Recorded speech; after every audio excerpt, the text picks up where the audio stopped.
করবেন হাজারো আমল করার পরে আল্লাহর আদালতে গিয়ে আল্লাহর সঙ্গে সাক্ষাৎ করতে পারবেন না। আল্লাহ বলেন ফামান কানাত ইয়ারজু লিকা রাব্বিহি ফালইআমাল আমালান সালিহান ওয়ালা ইশরিক বিইবাদাতি রাব্বিহি আহাদা। আল্লাহ বলেন তুমি যদি তোমার রবের সাক্ষাৎ কামনা করো তাহলে তুমি শিরিক মুক্ত ইবাদত করো। কি মুক্ত? শিরিক মুক্ত ইবাদত। ও মুসলমান, আমরা কি আমাদের রবকে দেখতে চাই? কারা কারা চাই? লিল্লাহি তাকবীর, নারে তাকবীর। আমার ভাইয়ের, আল্লাহকে যদি দেখতে হয়, রবকে যদি দেখতে হয়, অবশ্যই রব বলে দিলেন শিরিক মুক্ত ইবাদত করবা। এখন শিরিক মুক্ত ইবাদত করতে হলে দুনিয়ার মানুষের জন্য নামাজ পড়া যাবে না, দুনিয়ার মানুষের জন্য দান করা যাবে না, দুনিয়ার মানুষকে দেখানোর জন্য কুরবানি দেওয়া যাবে না, দুনিয়ার মানুষকে দেখানোর জন্য হজ করা যাবে না। গেছি গোপালগঞ্জে মাহফিল করার জন্য, এখন এক মুরব্বী জায়নামাজ একটা এরকম ধরে দাঁড়ায় আছে, সামনের উপরে দাঁড়ায় আছে। আমি বললাম যে মুরব্বী আপনি বসেন না কেন, নাকি জায়নামাজ দেখাচ্ছে? বলে হুজুর এরকম জায়নামাজ কেউ দেখিনি। কথা বুঝতে পারেনি। আমি তখন বুঝলাম চাচা অবশ্যই হজ করে আইছে। কি করে আইছে? হজ করে আইছে। উনি তো হজ করে আইছে, সেটা জায়নামাজের মাধ্যমে দেখাচ্ছে। কথা বলে না কেন? অনেকে দেখবেন হজ করে আসার পরে যদি নামে আলহাজ না লেখে রাগ হয়, অখুশি হয়, আছে না নাই? আচ্ছা, হজ করলে হজ আল্লাহর হুকুম, নামাজ কার হুকুম? তা আপনি নামাজ পড়েন তো নামাজই লেখেন না। অনেকে যাকাত দেন, যাকাতই লেখেন না। অনেকে রোজা রাখেন, রোজাদার লেখেন না। শুধু হজ করলে লেখেন, কারণটা কি? ও মুসলমান ইমানদার, আল্লাহর নবী সাহাবীদেরকে বললেন, সাহাবীরা আমি কি তোমাদেরকে ছোট্ট শিরিক সম্পর্কে অবগত করব না? সাহাবীরা বললেন অবশ্যই করবেন। আল্লাহ নবী বললেন ইয়াকুম মুশরিকাল আসগর, ওরে ছোট্ট শিরিক হলো লোক দেখানোর উদ্দেশ্যে কোনো কিছু করা এবং অহংকার করা। কি করা? জোরে বলেন। অহংকার। ক্ষমতার চেয়ারে যদি বসে, নেতার আর কি পাওয়ার, সামচার পাওয়ারের ঠেলায় রাস্তার পাশে দেওয়া যায় না, আছে না নাই? লোক দেখানোর উদ্দেশ্যে মানুষ নামাজ পড়ে, আছে না? দেখবেন কত মুসল্লি আছে এখানে। আগামীকাল কি বার? শুক্রবার। এই 6 দিন মসজিদের ধারে যায়নি, কিন্তু কালকে দেখবেন সাদা পাঞ্জাবি পরে হাতে তসবিহ নিয়ে সেট লাগিয়ে আগের কাতারে, আছে না? আছে না? শনি রবি সোম মঙ্গল বুধ বৃহস্পতি জুম্মার দিনে পড়ে নামাজ মুসল্লি দেখাতে, আছে না? আছে না? এরা নামাজ পড়ে মানুষকে দেখানোর জন্য। এরা যদি আল্লাহর সন্তুষ্টির জন্য নামাজ পড়তো তাহলে ফজর কাজা হতো না, জোহর কাজা হতো না, আসর মাগরিব ইশা কাজা হতো না। ঠিক কিনা? আবার দেখবেন কিছু মানুষ দান করে মানুষ দেখানোর জন্য। রাগ করতেছেন? রাগ করলেও আসে যায় না। উচিত কথা বলবো রে মাসি। এর কারণে এই এলাকার নাম কি? জয়নগর ব্যাপারী পাড়া। আসি আর না আসি, আমি আপনাদের ভালোবাসি, দাওয়াত দিলেই ছুটে আসি। যখন এসেই গেছি ভাই, কোরআন হাদিসের আলোকে বাস্তব কিছু কথা বলে যেতে চাই। যদিও আমরা মুসলমান ভাই ভাই, কোরআন হাদিসের ব্যাপারে কোনো চাচারে ছাড় নাই। দান করে মানুষ দেখানোর জন্য বাংলাদেশে এরকম অনেক রিপোর্ট পাওয়া যায় যে অনেক ধনী ব্যক্তি আছে, কাপড় বিতরণ করে, এটা অডিও করে, ভিডিও করে, আর সেই কাপড় আনার জন্য অনেকে শহীদ হয়ে যায়, আছে না? মানুষ মারা যায়। যাকাত দিতে হবে শাড়ি লুঙ্গি দিয়ে, পাইছেন কোথায়? যাকাত দিতে হবে টাকা দিয়ে। কি দিয়ে? আচ্ছা লুঙ্গি কাপড় এগুলো কি সব কাজে লাগে? সব কাজে কি লাগে? টাকা লাগে। টাকা দিয়ে ওষুধ কিনা যায়, চাউল ডাউল কিনা যায়, বাচ্চা ছেলে মেয়েদের লেখাপড়ার কলম খাতা কিনা যায়, এরপরে চিকিৎসার জন্য ব্যবস্থা করা যায়, এরপরে আপনার কাপড়ের জন্য ব্যবস্থা করা যায়। যেইটা আমার সব কাজে লাগবে আপনি সেইটা দেবেন। আপনি কার কাছে শুনে আমার হক আপনাকে কাপড় কেনার দায়িত্ব কে দিয়েছে? যাকাত তো গরিবের হক, সে তার চাহিদা অনুযায়ী তার যেটা পছন্দ হয় সেটা সে করাই করবে। মাছ বাড়ি করে কিছু ডায়াবেটিস আলা লুঙ্গি আর সিজার করা শাড়ি নিয়ে আইছে, আছে না নাই? আছে না নাই? ওই একজন আমার সামনে দিয়ে লুঙ্গি নিয়ে যায়, আমি বললাম যে কোত্থেকে আনলেন? বলে হুজুর অমুক মেম্বার। আমার এলাকার, আপনার এলাকার কথা বলছি না, কিন্তু বলছে যে হুজুর অমুক মেম্বার দিয়েছে। আমি বলি দেখি কেমন কাপড়। আপনারা দেখবেন যে কাপড় ভালো মন্দ যাচা হয় এইভাবে হাতের ভিতরে ঢোকা একটা চাপ দিতে হয়, কথা হয় না? ওতে বোঝা যায় যে কাপড়ের সুতা কেমন বা মোটা না পাতলা। এখন হাত দিছি, দেখি যে হাত দেওয়ার পরে আমার হাত দেখা যায়। আমি বললাম কাকা আপনার বাড়ির ঘর কোন কোথায়? বলছে পশ্চিম কোথায়। কাকা আপনি যদি এই কাপড় পরিধান করেন আর সকালবেলা যদি দরজা খুলে দেন, সূর্য যদি ভালো করে ফোকাস মারে, ও কাকা আপনার কোন জায়গা কি আছে এক্সরে করার জন্য আর ফরিদপুর 250 বেডে নেওয়া লাগবে না। কথা বলে না কেন? এই ধরনের লুঙ্গি কাপড় দিয়ে মোনাজাত করতেছে কয় বাপটা জান্নাতে যাওয়ার জন্য। জান্নাত কি এত সোজা? মুগুর। কথা বলেন। আল্লাহ বলে লান তানালুল বিররা হাত্তা তুনফিকু মিম্মা তুহিব্বুন। আল্লাহ বলে যত সময় পর্যন্ত তুমি তোমার পছন্দনীয় জিনিস দান না করবা অত সময় পর্যন্ত নেকির আশা করতে পারবা না। তাহলে দান করবো কার জন্য? করি কার জন্য? নাম চেতানোর জন্য। অমুক দানবীর, অমুক এই দেখো কত দান করে, কত সদকা করে। এর ভিতরে শিরিক ঢুকছে। কি ঢুকছে? শিরিক ঢুকছে। কারণ আল্লাহ নবীকে বলছেন কুল ইন্না সলাতি ওয়া নুসুকি ওয়া মাহইয়ায়া ওয়া মামাতি লিল্লাহি রাব্বিল আলামিন। আল্লাহ বলেন রাসূল নামাজ, কুরবানি, বেঁচে থাকা, মরে যাওয়া লিল্লাহি রাব্বিল আলামিন। কুরবানি মানে কি? ত্যাগ করা। কুরবানি মানে কি? আপনারা কি ডক্টর সাদেকুর রহমানের জন্য আসছেন না আল্লাহর জন্য আসছেন? হ্যাঁ, আমি বসার পরে দেখলাম কিছু মানুষ উঠে গেছে। আশা করা যায় তারা আবার আসছেন, কারণ এখন আর কোনো জায়গা ফাঁকা নেই। সাবধান, সাবধান করছি এই জন্য কোনো বক্তাকে উদ্দেশ্য করে মাহফিলে আসবেন না, শুধুমাত্র আল্লাহকে রাজি করার জন্য আসবেন। আমি যদিও আপনাদের এলাকায় নতুন, আমি অনেক মাহফিলে রাত 2টায় উঠি, 4টায় নামি, এরপরও মানুষ ওঠে না। আলহামদুলিল্লাহ বলেন আমার ভাইরা। তারপর আমাদের একটা শূন্যতা আছে না নাই? আছে। তবে বিপদ কারো বলে আসে না। আমি একবার খুলনায় মাহফিল করার জন্য পৌঁছে গেছি, ইতিমধ্যে আমার ভাই ফোন করে বলছে আব্বা ইন্তেকাল করেছে। মুহূর্তের ভিতরে আমি মাহফিলের ওই জায়গা থেকে বাড়ি চলে আসলাম। মাহফিলে মানুষ কানায় কানায় ভরা, খুলনা শহরে মাহফিল। যখন আমার আব্বার এই মৃত্যুর সংবাদটা মাইকে বলা হলো, পুরো মাহফিলটা একেবারে নিস্তব্ধ হয়ে গেল। কারণ বিপদ কারো বলে আসবে। অনেকে মনে করে কি জানেন, যে হুজুররা মনে 2 নাম্বারি করে। আরে এখনো ভালো হুজুর আছে, এই জন্য দুনিয়া আছে। কথা বলেন না কেন? যারা বলেন আল্লাহু আকবার। আজকে আমি ভাবতেও পারিনি আপনাদের এখানে এসে কথা বলতে পারবো। আমি 2 দিন বেডে শোয়া।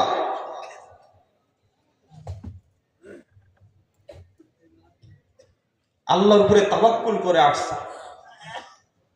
আসার সময় ওষুধ খাইছি, আবার এখানে আসার আগে ওষুধ খেয়ে নিলাম। আলহামদুলিল্লাহ বলে। এই জন্য বাজান, যে কথা বলতেছিলাম, যা কিছু করব কার জন্য? আজকে মাহফিলে বসবো কার জন্য? আল্লাহর জন্য। আল্লাহ আমাদের সবাইকে সহি নিয়ত করে মাহফিল শোনার তৌফিক দান করুন। জোরে বলুন আমিন। তাহলে 1 নম্বর হলো আল্লাহর সঙ্গে শিরিক করা যাবে না। এই শিরিক করা তিনি হারাম করেছেন। দুই নাম্বার হলো আল্লাহ রাব্বুল আলামিন বলেন ওয়াবিল ওয়ালিদাইনি ইহসানা। দুই নাম্বার, মা বাবার অবাধ্য হওয়া যাবে না, মা বাবার অবাধ্য হওয়া হারাম। অথচ বর্তমান সামাজিক অনেক ছেলে আছে মা বাবার বিরুদ্ধে, মা বাবার অবাধ্য। অনেক মেয়ে আছে মা বাবার অবাধ্য। মা বাবা কত কষ্ট করে ছোট্ট বাচ্চাটাকে তিলে তিলে বড় হওয়া পর্যন্ত কত ত্যাগ স্বীকার করেছেন, কত সময় দিয়েছেন, কত শ্রম দিয়েছেন, কত অর্থ কোরবানি করেছেন। সব কিছু করার পরেও অনেক সন্তান আছে বিবাহ করে তাও মা বাবাকে বলে না। আছে না নাই? আছে। অনেক মেয়ে আছে বিবাহ করে মা বাবার মুখে চুলকালি দিয়ে। আছে না? আছে না? অনেক সন্তান আছে বিবাহ করেছে মার খবর নেয় না, বাবার খবর নেয় না। অথচ আল্লাহ রাব্বুল আলামিন কোরআনুল কারীমের ভিতরে বলেছেন ওয়াকাদা রাব্বুকা আল্লা তা'বুদু ইল্লা ইয়্যাহু ওয়া বিল ওয়ালিদাইনি ইহসানা।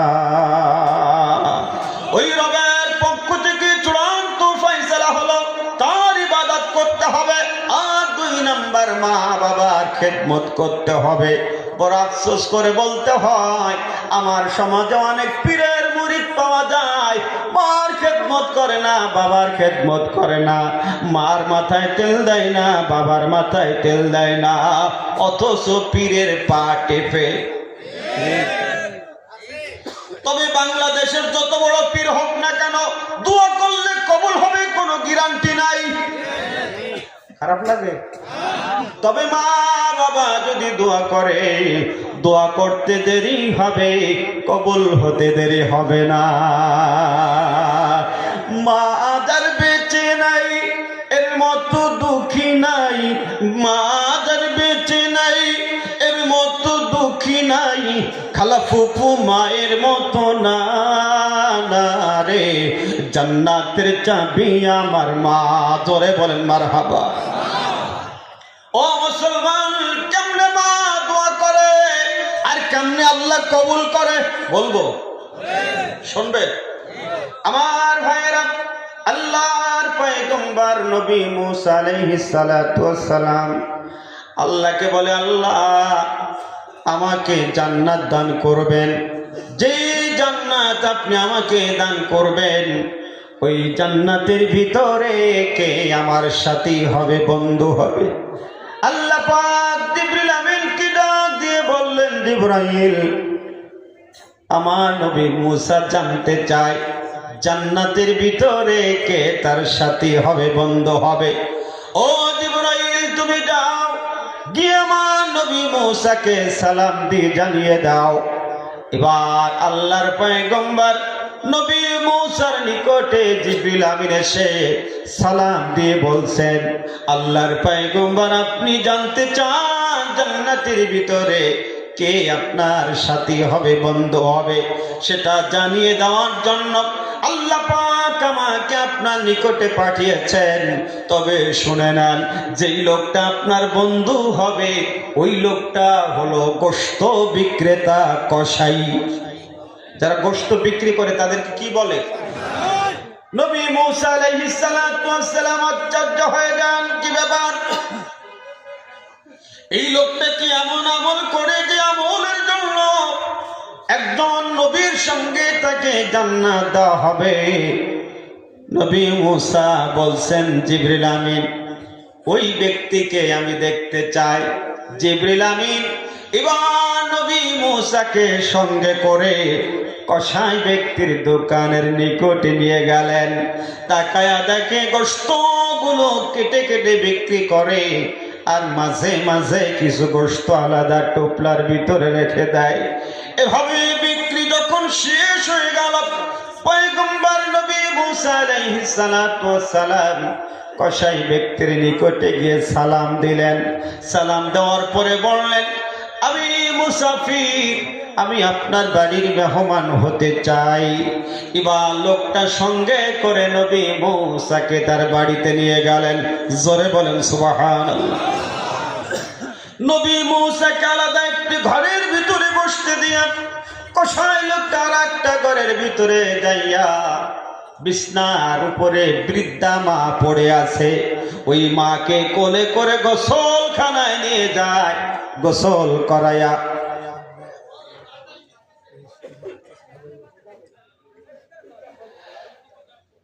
ঘরের ভিতরে যায় বৃদ্ধা মাকে কোলে করে গোসলখানায় নিয়ে ভালো করে গোসল করায়া এরপরে আর একটা কাপড় পরিধান করায়া বিছনার উপরে শোয়া দেয়। বাজার থেকে যেই গোশত দিয়েছে, গোশতগুলো সন্তান নিজ হাতে রান্না করে জনম দুঃখিনী মায়ের পাশে বসে বসে নিজ হাতে খাবার তুলে দেয়। জোরে বলেন আল্লাহু আকবার। মা ছেলের হাতের খাবারগুলি খায়, চোখের পানি ফালায়া ফালায়া কাঁদে, আর সন্তানকে ইশারা দিয়ে বলে, বাবা আমার মাথাটা নিচু করো, কানটা আমার কানের কাছে লাগাও, কানটা আমার মুখের কাছে লাগাও। এবার কানটা যখন মায়ের মুখের কাছে লাগায়, বৃদ্ধা মা জোরে কথা বলতে পারে না, ফিসফিস করে সন্তানের কানে কি যেন বলল। সন্তান হেসে দিয়ে বলে, মা তুমি কি পাগল হয়ে গেছো? তুমি যেই কথা বলছো রে মা, এটা কি কবুল হওয়া কোনোদিন সম্ভব? পয়গম্বর নবী মূসা আলাইহিস সালাতু ওয়াস সালাম অন্য ঘরের ভিতরে বসে বসে তাকায়া দেখতেছে মা আর ছেলে কি করতেছে। মার খাওয়া যখন কমপ্লিট হয়ে গেল, এবার কসাই লোকটা নবী মূসার নিকটে আসলো। আসার পরে এবার নবী মূসা আলাইহিস সালাতু ওয়াস সালাম বলছেন, ভাইজান আমি আপনার কাছে দুইটা প্রশ্ন করব। কসাই লোকটা বলতেছে, ভাইজান প্রশ্ন করার আগে আমি আপনার কাছে ক্ষমা চাই, কারণ এই দুনিয়ায় আমার মাকে দেখার মতন দ্বিতীয় কেউ নাই। আমার মাকে গোসল করায়া এরপরে খাবার তৈরি করে মাকে খাওয়ায়া আপনার কাছে আসতে দেরি হয়েছে, এর জন্য আমি আপনার কাছে ক্ষমা চাই। ভাইজান আপনি বলেন আমি আপনার কি খেদমত করতে পারি? নবী মূসা আলাইহিস সালাতু ওয়াস সালাম বললেন, ভাইজান আমার কোনো খেদমত করা লাগবে না, তবে দুইটা প্রশ্নের জবাব দিলে আমি খুশি হয়ে যাব। একটু মহব্বতের সাথে আল্লাহকে ডাকেন আর সামনের দিকে আগান। আল্লাহ আল্লাহ আল্লাহ আল্লাহ আল্লাহ। মানুষ দাঁড়ায় আছে, একটু সামনের দিকে আগেন, জায়গা যদি থাকে আসেন, আর যদি না থাকে সে সেখানে বসেন। আসেন। আল্লাহ আল্লাহ আল্লাহ আল্লাহ। লা ইলাহা ইল্লাল্লাহু মুহাম্মাদুর রাসূলুল্লাহ সাল্লাল্লাহু। এবার খেয়াল করেন দুইটা প্রশ্ন, এই ঠিলার কথা মনে আছে তো? দুইটা প্রশ্ন। এক নম্বর প্রশ্ন হলো, আপনি যখন গোশতগুলো কেটে কেটে বিক্রি করতেছিলেন, ওই সময় কিছু গোশত আপনি আলাদা টুকরার ভিতরে রেখেছিলেন, এর কারণটা কি আমাকে একটু খুলে বলেন। কসাই লোকটা বলতেছে, ভাইজান আমি আমার মাকে বড় ভালোবাসি। সুবহানাল্লাহ। আরো যারা বলেন সুবহানাল্লাহ। আমি আমার মাকে বড় ভালোবাসি। আমি যেই গোশের ব্যবসা করি আমি জানি কোন জায়গার গোশত বেশি ভালো, কোন জায়গার গোশতে বেশি স্বাদ। যেই জায়গার গোশতে বেশি স্বাদ আমি ওই গোশগুলো বিক্রি করি না, আমি ওই গোশগুলো জনম দুঃখিনী মায়ের জন্য আলাদা টোপলায় রেখে দেই। আল্লাহু আকবার। মা কার কার বেঁচে আছে হাত তোলেন তো, কার কার বেঁচে আছে? আল্লাহ, সবাই হাত তুললেন, আমি হাত তুলতে পারলাম না। কত মানুষ দেখিয়া আমি নজরে, মা বাবার মত দেখি না আর কাহারে। কত মানুষ বসে আছে এই মাহফিলে, অনেকের মা বাপ চলে গেছে গো প্রস্থানে, ঠিক কিনা বাবা? নবী মুসা আলাইহিস সালাম বললেন, ভাইজান এক নম্বর প্রশ্নের জবাব পেয়ে গেলাম, তবে আপনার কাছে 2 নাম্বার প্রশ্নের জবাব জানতে চাই।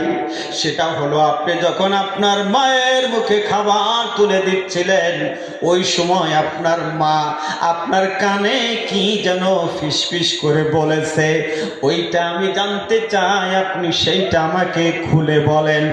নবী মুসা আলাইহিস সালাম যখন এই প্রশ্ন করে, কসাই লোকটা বলে, সে আমার মা, আমি তার সন্তান, মা সন্তানের কাছে কিছু বলতেই পারে, তবে ভাইজান এটা আপনার জানার প্রয়োজন কি? নবী মুসা আলাইহিস সালাম বলতেছি, ভাইজান আমার বড় ইচ্ছা আপনার মা কি বলেছে আমাকে একটু শোনান। ও মুসলমান, একটু গভীর মনোযোগটা লাগায়া দেন। কসাই লোকটা বলতে বাধ্য হয়, কসাই লোকটা বলতেছে, ভাইজান আমার মা আমার জন্য একটা পাগলা দোয়া করেছে। কি দোয়া? বলে সেটা কি? আমার মা বলেছে, সন্তান তুমি জানলে আমার দেখাশোনা করো, খেদমত করো, আমি তোমার মা তোমার উপরে এত খুশি, এত খুশি, আমি মা তোমার জন্য দোয়া করে গেলাম, আল্লাহ যেন তোমাকে এই জমানার পয়গম্বর নবী মুসার সঙ্গে জান্নাত দান করে দেয়। মা যার বেঁচে নাই হের মতো দুঃখী নাই, মা যার বেঁচে নাই হের মতো দুঃখী নাই, খালা ফুফু মায়ের মতো না রে, জান্নাতের চাবি আমার মা, জান্নাতের চাবি আমার মা। জোরে বলেন আল্লাহু আকবার। নবী মুসা আলাইহিস সালাম বলতেছেন, ভাইজান আপনার মা কোনো পাগলা দোয়া করে নাই, ওরে আপনার মা দোয়া করেছে, সঙ্গে সঙ্গে আল্লাহ পাক কবুল করে ফেলেছে। আল্লাহ পাক আপনাকে নবী মুসার সঙ্গে জান্নাত দান করবেন। তবে ভাইজান আপনি যেই নবী মুসার সঙ্গে জান্নাতে থাকবেন, আপনি কি সেই নবী মুসাকে দেখতে চান? বলেন অবশ্যই দেখতে চাই। বলে শুনে নেন, শুনে নেন, সেই নবী মুসা দ্বিতীয় কেউ নয়, সেই নবী মুসা আমি নিজেই। তাহলে মা দোয়া করতে দেরি, কবুল হতে। তবে আফসোস করে বলতে হয়, এ মা এত দামি হওয়ার পরেও অনেকের মা বৃদ্ধাশ্রমে আছে না।